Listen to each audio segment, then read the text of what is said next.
What's up, weirdo? When I was a kid, Aragon was kind of my thing. Not only did I read the books, I was one of those people that read them like 50 times each. In fact, I read the book so many damn times that its spine literally fell off. That's not a joke. Here's the actual copy of my book in question. It's pretty beat up. Needless to say, I devoured every other book in the series as they came out, and was swept along a journey that consumed me from my days in middle school all the way up to my first year in college, when I finally got to tear through the last book in the Inheritance cycle.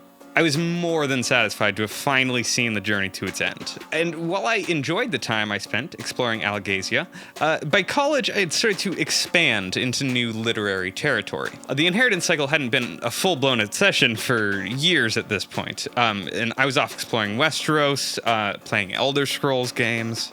So much Skyrim. It isn't even that good. Why do I enjoy it so much? And yet, in the back of my mind, I waited ever for news from Mr. Paolini, always eager to hear what he might follow up the Inheritance cycle with. After a few years of little to no news from him, I kind of figured he'd gotten the bag and decided to retire early. I can't really blame him there.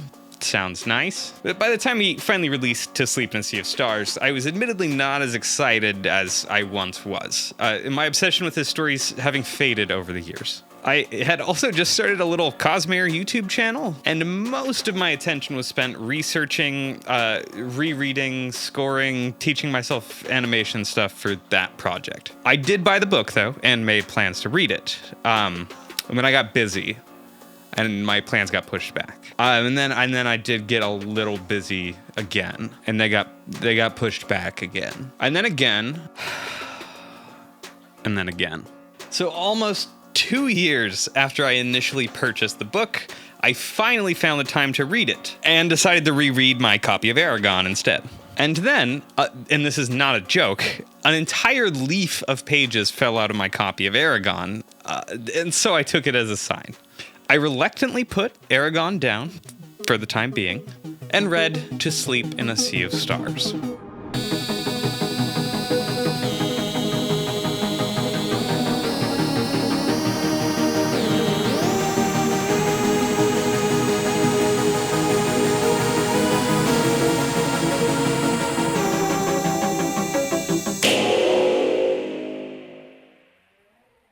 I loved this book.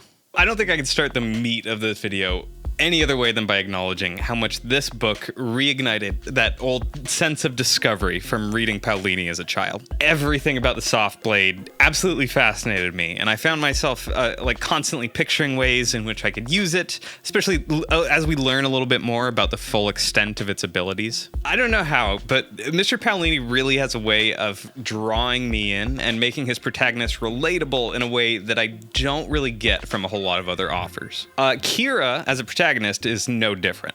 I really liked her characterization, save for a couple things that I'll touch on later. And I also enjoyed pretty much all the supporting cast, especially the crew of the Wallfish. They were an absolute delight to read. I have to also commend the depth that I felt in the factions described throughout the book. The military, or, well, UMC, they feel more than believable to me. The UMC itself, their characterization from the top brass all the way down to the lowest, military grunt feels like a sort of logical evolution of what the real world's current military institutions feel like. Make of that what you will. The Jellies also have their own unique stuff going on, and they're not just a mirror image of the UMC, which would have been really easy to do in this case. The Jellies are much closer to a sort of a religious zealots, I guess. They believe that they were given their ancient technology for a reason, and it's their God-given, or vanished-given, mission to expand outward. Now, I'm very curious to see what exactly their culture and their structure is going to look like in future books. The nightmares are terrifying, and the realization of where they came from was a very interesting, oh, I get it. Oh, moment. Over the last 10 years, there's been a noticeable evolution in Mr. Paolini's writing, and in a very good way. I am very glad he took the time to develop this universe as deeply as he did. There was just so much more depth to the world building than I had actually come to expect from Mr. Paolini up to this point. This feels like a fully realized universe right out of the gate, where there's something new and interesting around every corner that Mr. Paolini just can't wait to show us. The structure here is another thing that's been improved upon significantly, though even the structure isn't really without its problems. One thing I really appreciated is when the story starts to get rolling, it gets rolling. There is a constant sense of action that works to keep the reader on the edge of their seat. But this sense of action also helps to steadily ratchet up the tension, the stress, and even the exhaustion that's felt throughout the text. And by the end of the story, both you and the characters are absolutely exhausted. The story only has a few areas to really stop and breathe, and these come in the form of exeunt chapters. So these chapters take place at the end of every section, and with only one exception, they occur while our characters are traveling through the vast reaches of space, going FTL, or faster than light for those who aren't aware. I actually really enjoyed these sections. It gave the story some much needed breathing room, just some space to breathe. And while I do enjoy the near constant action in the rest of the book, I found myself starting to get pretty exhausted by the end, and I'm not sure if that's a good thing or a bad thing, to be frank. But when I say that the action is unrelenting, it's unrelenting. I'm not sure if this was an intentional literary device to make us feel as the characters do or not, but the action sequences start to bloat. I do feel like the last few sections could have used a little bit more editing down or streamlining in some way. I also really wish we had a bit more wiggle room to explore Bug Hunt and that entire star system. There's just so much that's hiding around the corner there, and we barely even scratched the surface of that city. Even the planet or the system itself. There's a lot that can be explored just in that one system. Okay, furthermore, I feel like the book could have used a bit of a breather around this point in the story. It would have been a perfect area to stop and maybe explore a little bit. Give us just a little bit of breathing room. One other thing, I would be sort of remiss if I didn't also mention the sort of relationship Kira gets in towards the end of the book. I personally found it pretty unnecessary and would have appreciated, I don't know, anything else. Maybe more interaction and bonding with the rest of the crew. Getting to know them as people, what really makes them tick and stuff. I also would have taken more experimentation with the soft blade or lore. I can always use more lore, right? I am kind of a nerd for lore, so... And I think this is actually the perfect time to jump in right there and explore a little bit about the lore itself. However, to do that, I am going to have to step right into some spoilers. Spoilers until the time code that I'm putting up right there. You can skip there if you want to know just how I graded this as a whole. Okay, ready? Let's jump into the lore. Okay. First things first, let's talk about the Xeno. I quite enjoyed everything about the soft blade, up to and including the ending scene, where it literally births a friggin' space station. That's a little bit hyperbolic, but not by much. The Xeno being ultimately a tool of life creation and preservation makes a lot of sense to me, and I find it beautiful in a strange alien sort of way. Watching its capabilities change and grow through the course of the book was immensely satisfying, and by the escape from Orsted section, it seemed pretty clear to me that the Xeno was a creation tool of some sort, whether that be buildings or life or some other sort of tool. Seeing Kira merge with the Nightmare and the seed building the station at the end of the book was quite satisfying after all the build-up that had come to that point, and I cannot wait to see what else she can accomplish given enough time and experience with the soft blade. But before that, she has to deal with the remaining 7 Nightmares. Let's talk about them. Finding out the Nightmares were an accidental offshoot from the seed was pretty surprising at first, but it makes more sense upon a careful reread of that inciting chapter. Having a nameless, faceless monster sending twisted reproductions of disfigured body parts and tentacles spliced together to run suicide missions to a space station near you, it is terrifying. I'll be diving deeper into the nightmares in a lore video sometime in the short future, so definitely look out for that. The jellies were an overall interesting concept, and I think they fit the story really well. I like how they communicate with each other via smell, and ultimately I think that it makes a lot of sense from a lore perspective. It not only feels like a communication method that's completely alien to our own, but in the context of the story gives us a reason why diplomacy was never really an option. They just have no way of actually communicating with each other save through the soft blade. The cultural structure, life cycle, and technological progression of the jellies are also completely alien, and there's a lot that I can't wait to talk about in depth about their society and the jellies as a whole.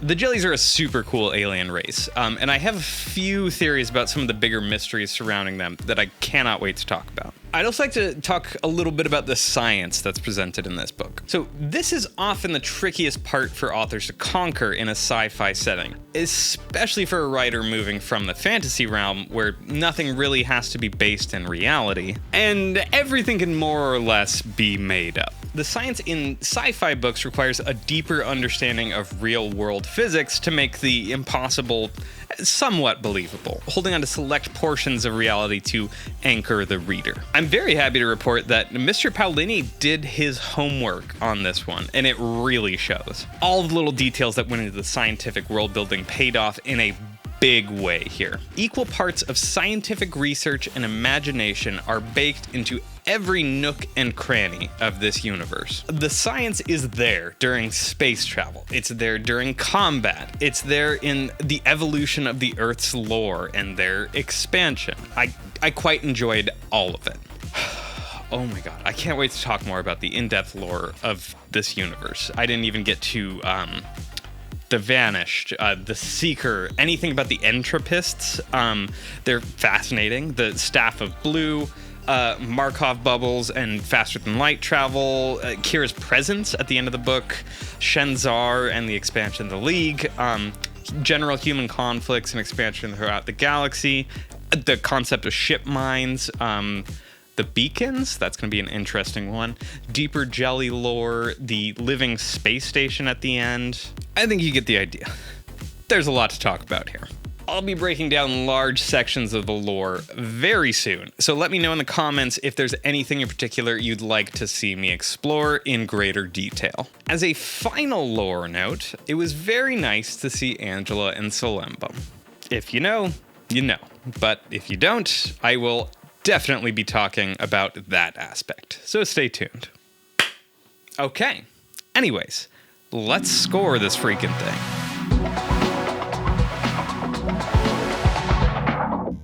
First off, story. This book captivated me the entire read, and I was always wondering what I would discover on the next page. Frankly, it entranced me in a way that I haven't really felt in a book since, like, the first time I read Words of Radiance. Story-wise, 8.5 out of 10. I appreciate how the structure of the story complemented the sense of absolute exhaustion that the characters felt. It made me look forward to those excellent chapters where we get to just breathe before jumping right back in. There's also adequate space at the end of the book to explore the resolution of the story, which I personally appreciated immensely. However, the non-stop action was getting pretty grating toward the end, and I did feel myself kind of wanting to skip the constant action just to find out what happens to these characters. This definitely could have been cut down just to a degree. Structure-wise, we're going 7 out of 10. Lore. Do I really have to explain this more, or have I already gushed more than enough about the lore? Suffice it to say, I couldn't wait to read more. We're giving this section 9.5 big boys out of 10. And my final criteria, fractals. For a book that was introducing us to something called the Fractalverse, there needed to be way more fractals. I'm very disappointed in Mr. Paolini for this. But you know what? It's okay. Chris, make it up to me in the next book. We'll call it even. 6 out of 10 for the current amount of fractals. Yeah. Get it together, Chris. Okay. What do you think? Is this an accurate score, or have I gone as bonkers as a ship mind? I'm sure you know where to leave all your angry comments. It's down there. Or happy ones. Happy comments are nice too. Shai Bao, this has been an absolute blast to talk about. I can't wait to get more in-depth about everything in here, and I really can't wait to see what happens next in this universe. Fun fact, the day that I'm filming this, October 3rd, 2022, Chris Paolini actually just announced a new book coming out in May in the Fractalverse. I suppose I'll see you there. In the meantime, tell me specifically what you'd like me to explore in this universe. I'll do my best to make sure that I talk about it when I get into some of the really, really deep dives on this universe and maybe even a few on Alocasia. I'll see you weirdos very soon.